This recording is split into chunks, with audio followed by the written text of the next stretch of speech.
Crow's latest movie, State of Play. And here's what some of the special guests had to say on the big night. Swing the spotlight back on them. You gotta protect yourself, man. You go out there and find me evidence linking Sonia's death to Point Core. I will go on the record. I will shout this thing from the rooftops. I can do that.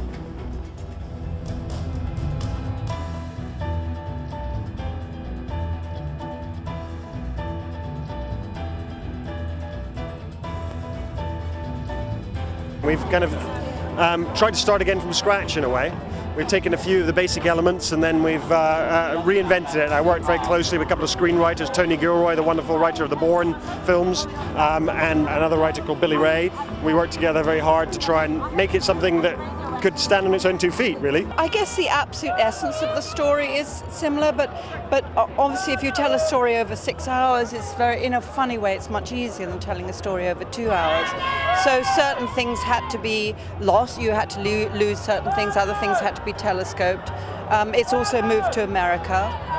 It sits very well in America, actually, because those kinds of scandals have been quite common in America. A waitress comes forward with a claim about a sex scandal. Great, that's an A1 story. Then he denies it. There's another story, and then one of them cracks, and there's another story. Meantime, people are reading about it, and they're reading us about it because we had it first. Except we didn't, did we? Oh no. Some decided it was beneath us. Look at her! Come on, look at her!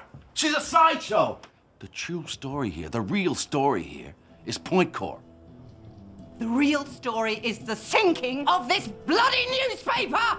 Basically, we mapped the entire series, and it was very methodical, procedural to begin with. And you're basically going beat by beat by beat of the series and deciding, okay, what stays, what goes. You know, you can't really compete with glorious BBC television. I mean, you know, BBC made the greatest TV in the world.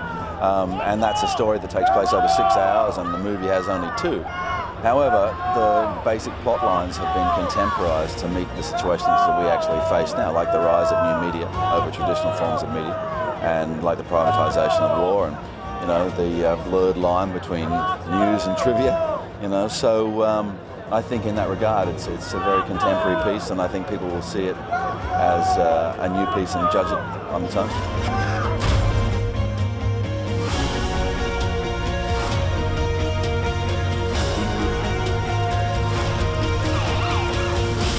This is as big and as connected as they get.